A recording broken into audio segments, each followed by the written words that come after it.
बिस्मिल्लाहिर्रहमानिर्रहीम। अस्सलाम वालेकुम। मैं उम्मीद करता हूँ कि आप लोग सब खैर-ओ-फ़ियत से होंगे। फेडरल बजट 2023-24 पार्लियामेंट में पेश कर दिया गया 9 जून 2023 को। इसके ऊपर ज़ाहिर बात है कि बहुत ज़्यादा भी कहा जा रहा है, बात की जा रही है। तो चूँकि हमारा चैनल भी टैक्स अपडेट्स के हवाले से है, तो इसके ऊपर आज मैं एक जो है वो वीडियो बनाने जा रहा हूँ, जो कि बजट को प्रिसाइज़ली लेकिन एक बड़ी जामिया तौर पे कवर करेगी, सेक्टरल एनालिसिस भी करेंगे। हमने इसके ऊपर एक प्रेज़ेंटेशन तैयार की है, जो मैं आज आपको इंशाअल्लाह ताला डिलीवर करूँगा। तो आइए आज की वीडियो को स्टार्ट करते हैं। हमारी ये जो प्रेज़ेंटेशन है, अगर कोई भी बंदा अपने कमेंट्स यानी हमारी जो वीडियो है, इसके कमेंट सेक्शन में जाए, वहाँ जाके अपना ईमेल या मोबाइल या व्हाट्सएप नंबर लिखे, मैं इंशाअल्लाह ताला उसको ये पीडीएफ में भी सेंड कर दूँगा। ये ली जा सकती है, ये हमारे वैसे फ़ेसबुक पेज पे भी अवेलेबल है, गूगल के पेज पे भी अवेलेबल है, लेकिन अगर आप लोगों को इन पर्सन चाहिए होगी, then I will share with you. हमने इस प्रेज़ेंटेशन के अंदर सेक्टरल एनालिसिस किया है, कि जो बजट के अंदर जो टैक्स में चेंजेज़ आई हैं, फेडरल टैक्स के अंदर बिल जो चेंजेज़ होती हैं, वो इनकम टैक्स और सेल टैक्स के अंदर होती हैं और हमने भी इसके अंदर इनकम टैक्स और सेल टैक्स को ही कवर किया है और उसके अंदर जो नुमायाँ चेंजेज़ हैं, वो हम आपके सामने लेकर आए हैं। तो आप इसको जो है वो स्टडी कर सकते हैं पूरी जो ये प्रेज़ेंटेशन है, वो जब आप मुझे ईमेल वगैरह करेंगे तो मैं आपके साथ शेयर कर दूँगा। तो इसी इसी के ऊपर जो है वो मैं मज़ीद गुफ्तगू जो है वो करूँगा आज। तो हमने सेक्टरल एनालिसिस किया है। जिसके अंदर हमने मेन जो सेक्टर्स हैं, जो बजट के अंदर जिसके ऊपर इफ़ेक्ट ज़्यादा आ सकता है या आएगा, तो उसको हमने तरतीब से जो चीज़ें आपके सामने हैं, उनको रखूँगा। सबसे पहले अगर हम बात करें, तो retail sector. Retail sector Pakistan के अंदर बहुत ज़्यादा इसने प्रोग्रेस की है। ये बहुत डेवलप हुआ है पिछले कुछ सालों के अंदर। इसकी जो तरक्की का मेन जो रीज़न थी, वो थी पाकिस्तान के अंदर एक मिडल क्लास का सामने आना। जो कि पिछले बड़े सालों की मेहनत से सामने आई मिडल क्लास, उसकी वजह से पाकिस्तान में रिटेल सेक्टर जो है वो प्रमोट हुआ। लेकिन जिस तरह के हालात वाक़यात हैं, इससे ये मिडल क्लास जो है ये अफ़ेक्ट हो रही है और मज़ीद अफ़ेक्ट भी हो सकती है। लेकिन ख़ैर खुशाइंद बात ये है कि बजट में रिटेल सेक्टर के लिए ये है कि कुछ आसानी ये पैदा की गई है कि एक कैटेगरी होती है टायर 1 रिटेलर जिनको पीओएस की इंटीग्रेशन करनी होती है एफबीआर के साथ। और उसके लिए कवर्ड एरिया की कंडीशन होती है, जैसे कि जो जनरल शॉप्स हैं उनके लिए 1000 स्क्वायर फीट है और जो फर्नीचर की शॉप्स हैं उनके लिए 2000 है। और पिछले जो बजट था उसके अंदर उन्होंने ज्वेलर्स को भी ऐड कर दिया था। तो ये जो चीज़ है इसको रिवर्स किया जा रहा है। अब इसकी मीनिंग ये डेवलप हो रही है कि जो रिटेलर पहले से इस कंडीशन की बुनियाद पे पीओएस में आया था, सिर्फ और भी चूँकि कंडीशंस हैं, लेकिन अगर वो सिर्फ इस कंडीशन की बुनियाद पे टियर 1 में आया था, तो उसको डिसइंटीग्रेट कर दिया जाएगा, 1 जुलाई 2023 से ऑनवर्ड। टेक्सटाइल, दूसरा सेक्टर जिसको हमने फोकस किया है, वो टेक्सटाइल का सेक्टर है। टेक्सटाइल पाकिस्तान के अंदर एक नुमायाँ सेक्टर है। ये एक्सपोर्ट और ज़र-ए-मुबादला के एतबार से बड़ा ही इम्पोर्टेंट सेक्टर है। लेकिन इस सेक्टर में भी बहरान है। पिछले कुछ सालों के अंदर अच्छा खासा बहरान है और उसकी रीज़न्स भी मल्टीपल हैं। एनर्जी की कॉस्ट बहुत ज़्यादा है, कॉम्पीट नहीं कर पा रही इंडस्ट्री, एक्सपोर्ट ग्लोबल डिमांड को भी आप कह सकते हैं कि वो भी श्रिंक हुई है। लेकिन पाकिस्तान का जो एक्सपोर्टर है, उसका जो मेन इश्यू है, वो कॉस्ट का है। कि यहाँ पे उसको जो कॉस्ट ऑफ डूइंग बिज़नेस मिल रही है, वो उसके रीजनल जो कॉम्पिटिटर्स हैं, जैसे कि बांग्लादेश में है, इंडिया में है, वहाँ पे उनको जो है वो एक बड़ा साज़गार माहौल मिला हुआ है। तो ख़ैर जो अभी हम बात डिस्कस करने जा रहे हैं, ये 2 पॉइंट्स हैं। एक तो जो पॉइंट है वो लोकल के हवाले से है, जो ये टेक्सटाइल जो इंडस्ट्रीज़ हैं, वो जो लोकल में सेल कर रही हैं और दूसरा पॉइंट जो है वो एक्सपोर्ट के हवाले से है। पहला पॉइंट जो कि लोकल के हवाले से उसमें ये है कि एक रेट यूज हो रहा है सेल टैक्स का, जो सब्सिडाइज रेट है, जो ये लोग टेक्सटाइल सेक्टर के लोग लोकल में सेल करते हैं, तो उनको 12% सेल टैक्स जो है वो लगा के अपनी प्रोडक्ट्स के ऊपर, जो कि टियर 1 रिटेलर्स हैं और पीओएस शॉप्स हैं उनकी, तो वो 12% सेल टैक्स लगा के तो जो है गवर्नमेंट को जमा करवाते थे। तो अब ये रेट 3% बढ़ाने की तजवीज दी गई है। ये 3% रेट बढ़ जाएगा 1 जुलाई 2023 से, तो ये 15% हो जाएगा। इसकी एक रीजन ये भी हो सकती है कि 17% वाला जो रेट था वो 18% पे चला गया है, तो ये भी एक वजह है कि उसको रेट को चूंकि बढ़ाया है। लेकिन मेरे हिसाब से ये 3% नहीं बढ़ाना चाहिए था, इसको चलो 1% आप बढ़ा लेते, लेकिन ये ज्यादा इन्होंने इसको बढ़ाया है, जिससे ज़ाहिर बात है फिर अगेन के कॉस्ट बढ़ेगी, कंज्यूमर के ऊपर जो है वो इसका इफेक्ट जाएगा। दूसरी तरफ हम आ जाएं तो जो एक्सपोर्ट का जो मैं बता रहा था पॉइंट, वो ये है कि जो एक्सपोर्ट फैसिलिटेशन स्कीम के अंदर आपको पता है कि लोग आ रहे हैं, अब ये की स्कीम जो है दूसरी स्कीम्स को ओवरराइड भी कर देगी। तो इस स्कीम की का जो फायदा है वो अब इसका स्केल बढ़ रहा है, इसके अंदर जो है ज्यादा से ज्यादा लोग चूंकि आ रहे हैं, तो इसका फायदा भी जो एक्सपोर्टर्स हैं उनको बढ़ रहा है।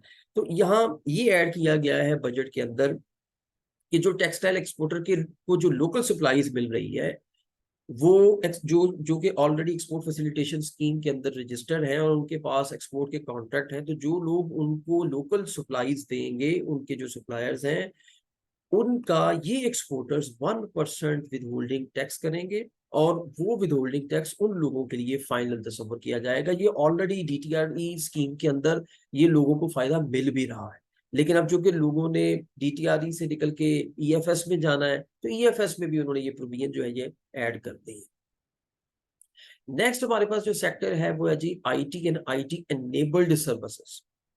बड़ा इंपॉर्टेंट सेक्टर है, इसके अंदर बड़ी कह लें कि ग्रोथ भी हो रही है। इस टाइम तकरीबन $2 अरब की एक्सपोर्ट्स है पाकिस्तान की आईटी एनेबल सर्विसेज की, जिसको आगे बढ़ाया जा सकता है।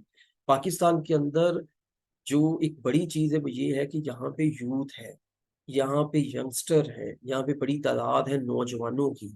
हाँ, ये जरूर है कि उन नौजवानों की काउंसलिंग की जरूरत है, उनके अंदर आईटी स्किल्स डेवलप करने की जरूरत है।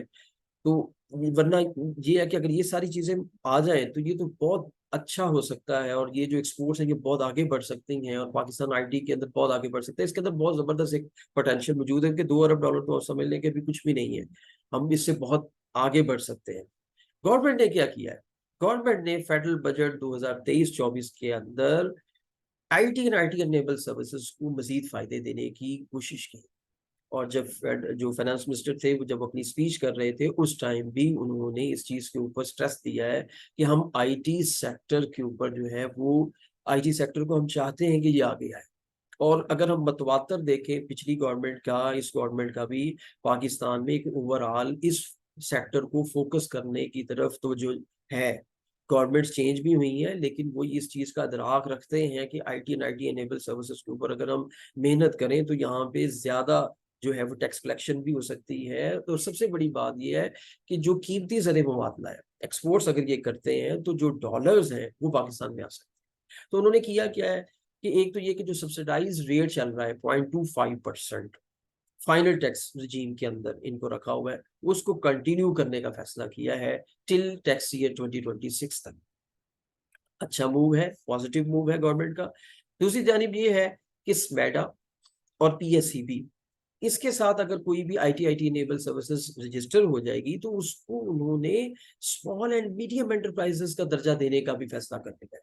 स्मॉल एंड मीडियम एंटरप्राइजेस के ऊपर मैं लेटर ऑन इसी वीडियो के अंदर गुफ्तगू करूंगा कि क्या बेनिफिट्स मिल सकते हैं, लेकिन यहाँ पे ये बताता चलूं कि एक बहुत बड़ा इसका फायदा ये होता है कि अगर लोकल के अंदर आप सेल्स सर्विसेज कर रहे हैं, क्योंकि जो एक्सपोर्टर है उनको तो 0.25% का फायदा मिल गया, लेकिन लोकल जो आईटी एनेबल सर्विसेज हैं अगर वो स्पेडा की रजिस्ट्रेशन ले लेते हैं, पीएसईबी की रजिस्ट्रेशन लेकर एसएमई का स्टेटस अवेल कर लेते हैं, तो उनको भी ये 0.25% का फायदा मिल सकता है, रिड्यूस रेट का फायदा मिल सकता है, और फाइनल टैक्स रिजीम में वो रह सकते हैं। तो ये एक बड़ी अच्छी डेवलपमेंट है। इसके अलावा गवर्नमेंट जो है वो इनको कंसेशनल फाइनेंसिंग फैसिलिटीज भी देगी, क्योंकि बैंकों को गवर्नमेंट ने जो है वो एक कंसेशनल टैक्स रेट दिया है 20%, कि अगर आप जो है वो आईटी सेक्टर को फाइनेंसिंग करेंगे तो हम उन एडवांसेस के ऊपर आपसे सिर्फ 20% टैक्स लेंगे। तो जाहिर बात है कि बैंक जो है वो ये कोशिश करेंगे कि जितना भी है वो फाइनेंसिंग आईटी सेक्टर को करें ताकि वो अपने टैक्स को सेव कर सके। तो ये आएगा हमारे सामने 1 जुलाई 2023 से ऑनवर्ड, बहुत ज्यादा फाइनेंसिंग जो है वो आईटी सेक्टर में होने का इम्कान है। आईटी सेक्टर को एक दुश्वारी का सामना था एग्जेम्पशन सर्टिफिकेट का, तो बजट के अंदर उस चीज को कैटर किया गया है और ऑटोमेटेड एग्जेम्पशन सर्टिफिकेट की जो प्रोविजन है वो बनाई गई है कि इनको जो है वो ऑटोमेटेड एग्जेम्पशन सर्टिफिकेट मिल जाए और इनका जो टैक्स है वो उसके ऊपर इनको जो है वो सही मानों में फायदा मिल सके। तो ये भी इंशाल्लाह ताला उम्मीद है कि ये जब जुलाई 2023 के बाद हम एग्जेम्पशन के लिए अप्लाई करेंगे आईटी सेक्टर्स को तो ये चीज हमें मिलेगी। Pharmaceutical sector, pharmaceutical sector Pakistan का वो सेक्टर है जिसके अंदर बहुत ज्यादा नजरें ना सिर्फ इंडस्ट्रियलिस्ट यानी फार्मास्यूटिकल इंडस्ट्रियलिस्ट की होती हैं बल्कि गवर्नमेंट की खुद भी होती है और आम आदमी की भी नजरें होती हैं, क्योंकि आजकल की जो अगर आप देखें जो सूरत हाल है वो ये है कि खुराक से ज्यादा जो है वो मेडिसिन इंपॉर्टेंट हो चुकी है। तो मेडिसिन के ऊपर रिलीफ देना मतलब ये है कि आपने जनरल पब्लिक को एक रिलीफ दिया है। लेकिन फार्मास्यूटिकल में पिछले जो 1-2 सालों से मामला ये रहे हैं कि मेडिसिन जो महंगी हुई है उसमें टैक्सेशन का भी किरदार है, क्योंकि जो एग्जाम्प्ट रिजीम जो था उसमें से इनको उठा के फाइनल रिजीम के अंदर लेकर आए हैं, फाइनल टैक्स रिजीम 1% के ऊपर। और उसके बाद जब वो ये लेकर आए हैं ना एग्जाम्प्ट से फाइनल के अंदर, तो कुछ ऐसे सब्सटेंसेस थे, कुछ ऐसी मेडिकेमेंट्स थी, यानी आप समझ लें कि कुछ ऐसे रॉ मटेरियल्स थे जिसके ऊपर स्टैंडर्ड रेट लग गया सेल टैक्स का, क्योंकि उन्होंने जब एग्जेम्पशन से उसको फाइनल टैक्स regime में लेकर आए हैं तो उन चीजों को नहीं लेकर आए जो मैंने रेड भी की हुई है। ये कुछ मेडिकेमेंट्स थे और कुछ जो थे वो एक्सीपियंट्स थे जिनको स्टैंडर्ड रेट लग रहा था, यानी 17%, और जब वो 18% हुआ तो 18% लग रहा था। तो ये फार्मा सेक्टर के कुछ एसोसिएशंस थे और फार्मा सेक्टर के कुछ अच्छे बड़े बंधुओं ने उनसे राब्ता किया गवर्नमेंट से कि जनाब ये इसके ऊपर रहम खाएं। तो उन्होंने इसको भी फाइनल टैक्स regime में ले लिया है और इसमें जो एक पॉजिटिव मूव है, और इन द सेंस एक पॉजिटिव मूव है, वो ये है कि 1 जुलाई 2022 से ही कर दिया है, क्योंकि ये रजीम असल में 1 जुलाई 2022 से आया था टोटल फाइनल टैक्स regime वाला। तो इसलिए उन्होंने सारे को चूंकि एक एट अ पैरिटी उन्होंने डिसीजन दिया है कि इसको फायदा दिया जाए, तो उन्होंने फिर इन दो मटेरियल्स के ऊपर भी 1 जुलाई 2022 से ही फायदा देने का सोचा है। अब इसमें आप देखें कि क्या गवर्नमेंट इसके अंदर चेंजेस लाती है, क्योंकि इस तरीके से उनका जो ऑलरेडी 18% जो है जमा हुआ है या 17% जो जमा हुआ है उसके ऊपर फिर एक्सेस जो है अमाउंट वो रिफंड होगी फिर। तो ये इसके ऊपर जो है ये डेवलपमेंट्स जैसे जैसे होंगी वो वैसे वैसे फिर इंशाल्लाह ताला आपको इस यूट्यूब चैनल के अंदर मिलती रहेंगी। अगला जो हमारा सेक्टर आज की वीडियो के अंदर है वो है कंस्ट्रक्शन सेक्टर। कंस्ट्रक्शन सेक्टर की अगर बैकग्राउंड में आपको बताऊं तो इसकी बैकग्राउंड ये है कि इसके लिए भी एमनेस्टीज भी आई हैं, इसके लिए एक एक सब्सिडाइज एक टैक्स का रिजीम भी चलता आ रहा है, खास तौर पे कोविड के अंदर भी।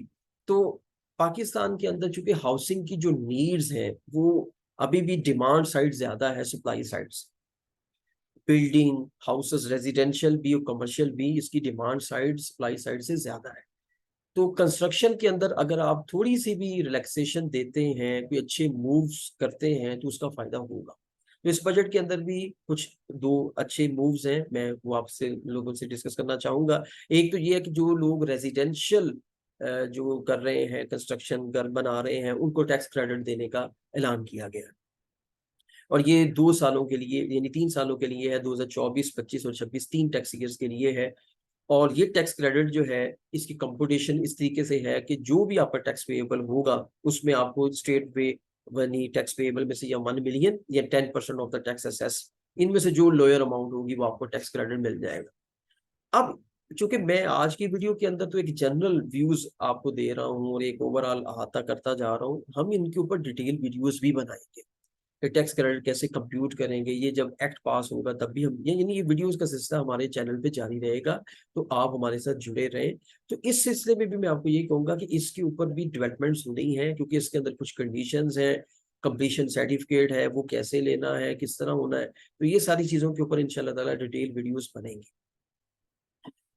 कंस्ट्रक्शन सेक्टर के अंदर बिल्डर को भी फायदा दिया गया है। बिल्डर को भी यानी कह लेंगे क्रेडिट है कि बिल्डर जो है उसको 10% ऑफ द टैक्स असेस्ड या 5 million which ever is lower उसको भी क्रेडिट दिया गया है कि वो अपनी बिजनेस इनकम में से जो है वो इसको माइनस कर ले और टैक्स पेएबल की अमाउंट जो है वो उसकी लेस हो जाएगी और बाकी की अमाउंट जो है वो उसको पे करनी पड़ेगी। तो ये उसके लिए भी एक इंसेंटिव जो है टैक्स रिडक्शन का ये इंट्रोड्यूस करवाया गया और ये भी 3 साल के लिए। Small and medium enterprises, small and medium enterprises Pakistan की रीढ़ की हड्डी है। मैं अपनी अक्सर वीडियोस के अंदर कहता हूँ, मैंने एक IFRS फॉर SMEs का कोर्स भी करवाया, उसके अंदर भी मैंने ये कहा है बार बार कि SME सेक्टर के अंदर काम करने की जरूरत है, SME सेक्टर को डेवलप करने की जरूरत है। बजट स्पीच के अंदर फेडरल मिनिस्टर ने भी इस बात के ऊपर जोर दिया है और ये पिछली गवर्नमेंट्स को भी इसका अदराक है, लेकिन काम करने की जरूरत है, अभी भी इसके अंदर बहुत ज्यादा गुंजाइश है। पिछले 2-3 सालों से एक स्कीम चली आ रही है, वो SME की एंड जो मैन्युफैक्चरिंग सेक्टर के साथ जो लोग जुड़े हुए हैं उनके लिए एक रिड्यूस्ड टैक्स रिजीम की एक स्कीम है, जिसमें अगर आप 250 मिलियन के अंदर फॉल करते हैं आपकी टर्नओवर, तो आपको कुछ कंसेशनल इनकम टैक्स रेट्स मिल जाते हैं। उसके साथ साथ जो है वो आपको फाइनल टैक्स रिजीम का फायदा मिल जाता है, ऑडिट से इम्यूनिटी मिल जाती है। तो ये कुछ फायदे उन्होंने एक्सटेंड करने का फैसला किया है कि जो 250 मिलियन टर्नओवर तक लोग फायदा उठा रहे थे, ये अब 800 मिलियन तक भी ये वाले फायदे उठा सकते हैं। बड़ा अच्छा पॉइंट है SME सेक्टर के लिए, SMEs रजिस्ट्रेशन के लिए, SMEs को आगे प्रमोट करने के लिए। इसके बाद एग्रो बेस्ड जो SMEs हैं, इसके ऊपर मजीद नोटिफिकेशंस भी FBR करेगा, लेकिन बड़ी जबरदस्त न्यूज है वो ये है कि एग्रो बेस्ड जो SMEs हैं उनको 5 इयर्स के लिए एग्जेम्प्ट कर दिया गया है फ्रॉम टैक्सेशन। अगर ये लोग अपना सेटअप करते हैं रूरल एरियाज के अंदर जाके, वहां पे एग्रो बेस्ड कुछ प्लांट्स लगाते हैं और वहां से जो है वो प्रॉफिट्स अर्न करते हैं, तो उनको 5 इयर्स के लिए जो है वो टैक्स की एक छूट होगी। बहुत अच्छा पॉइंट है। अच्छा, न्यू टैक्सेस अब एंड पे, चूंकि आपको पता है कि कम्युनिकेशन का एक असूल होता है कि गुड न्यूज पहले दी जाती है और बैड न्यूज जो है वो एंड पे दी जाती है। तो बैड न्यूज भी कुछ बजट के अंदर है, वो हम डिस्कस करेंगे, उसका क्रिटिकल एक एनालिसिस भी करेंगे और इसके ऊपर भी मैं सेपरेट वीडियोस जो है वो बनाऊंगा। तो न्यू टैक्सेस के अंदर जनाब पहला जो टैक्स जो इंट्रोड्यूस करवाया गया है वो है विद होल्डिंग टैक्स। वो विदहोल्डिंग टैक्स है सेल ऑफ गुड्स के ऊपर, इनकम टैक्स के अंदर जो विदहोल्डिंग टैक्स डिडक्ट किया जाता है उसकी शरह को बढ़ा दिया गया है। आपके सामने एग्जिस्टिंग को प्रपोज्ड।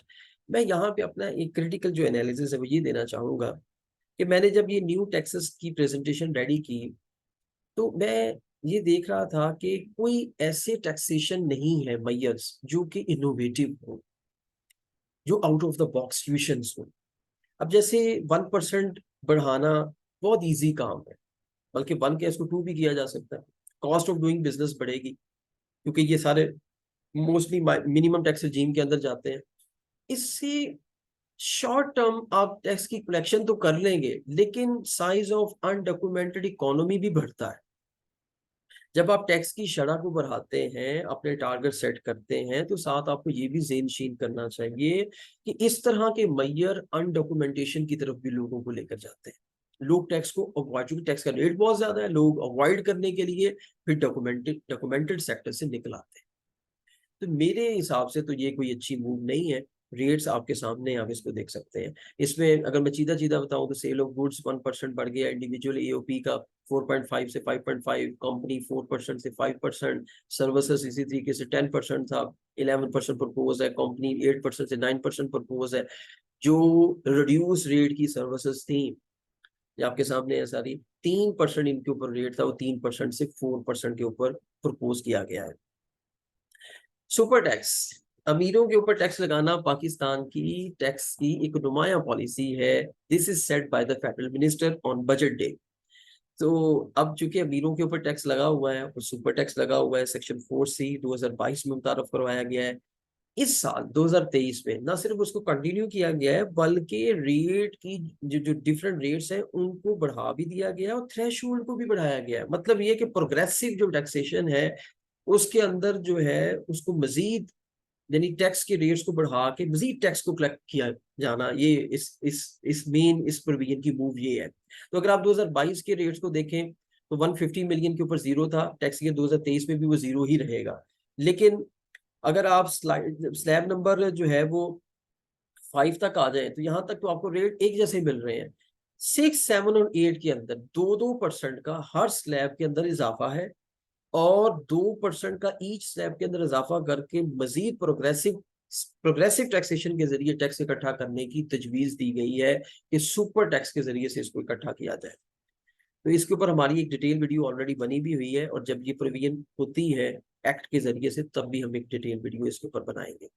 नेक्स्ट जो टैक्सेशन का मेजर है जनाब, अगेन वो विद होल्डिंग टैक्स का ही है। कमर्शियल इंपोर्टर जो कि 5.5% वाली कैटेगरी के हैं उनका 6% कर दिया गया है। इसी तरीके से जो बोनस शेयर्स हैं इसके ऊपर पहले टैक्सेशन होती थी, फिर बाद में इसको विड्रॉ किया गया, अब फिर टैक्स इम्पोज कर दिया गया है। अब ये भी एक समझने वाली बात है कि बोनस शेयर्स इनकम कैसे है, ठीक है ना। हम इसके ऊपर इंशाल्लाह एक डिटेल वीडियो के अंदर ये सारी चीजें डिस्कस करेंगे, लेकिन खैर अभी जो है वो सूरत हाल ये है कि इसके ऊपर 10% इम्पोज कर दिया गया है।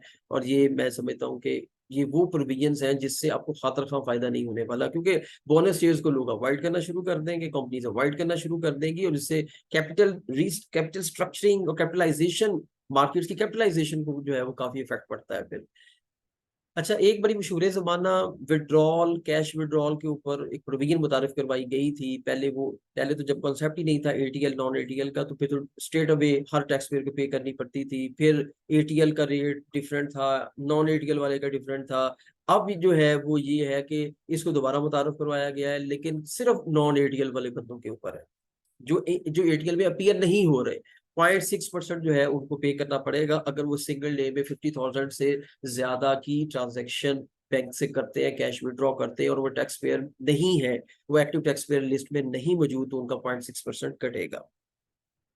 इसके अलावा जो है वो, अगर हम नेक्स्ट किसी टैक्स की बात करें तो वो ये है कि फॉरेन डोमेस्टिक वर्कर के ऊपर एक नया ये टैक्स मुतारफ करवाया गया है कि अगर कोई बंदा किसी फॉरेनर को पाकिस्तान के अंदर लेकर आता है और उसको एम्प्लॉय करता है, एम्प्लॉय करने के बाद उसको अपने इस बंदे की मद में 2 लाख रुपया टैक्स पे करना पड़ेगा। जो वीजा जो अथॉरिटी है, रिन्यूएबल अथॉरिटी है, उनको ये टैक्स जो है 2 लाख रुपया एम्प्लॉयर से लेकर तो गवर्नमेंट के खजाने में जमा करवाना है as a withholding agent.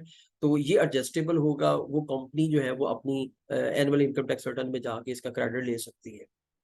अब इसके अंदर भी मैं समझता हूँ कि हमारे यहाँ ज्यादातर तो चाइनीज काम कर रहे होते हैं फॉरेनर्स, तो ये पाकिस्तान और चाइना के, या तो फिर एग्जाम्पशन एक लाई जाएगी कि चाइनीज जो है उनके ऊपर ना हो, क्योंकि उनका बड़ी एक बड़ी एक फिगर है उनकी जो कि पाकिस्तान में काम कर रही है और एम्प्लॉय है, तो ये उनको हिट करेंगे।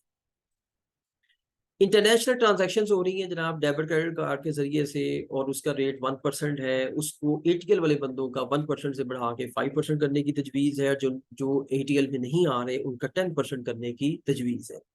आखिर में खाने पीने की चीज़ें जैसे मसाला जात वगैरह हैं, ये इनके ऊपर सेल टैक्स को बढ़ाने की तजवीज़ दी गई है, या लगाने की आप समझ लें कि तजवीज़ दी गई है। वो ये है कि ये वो प्रोडक्ट्स हैं जो कि रिटेल पैकिंग के अंदर ऑलरेडी टैक्सेबल है सेल टैक्स में।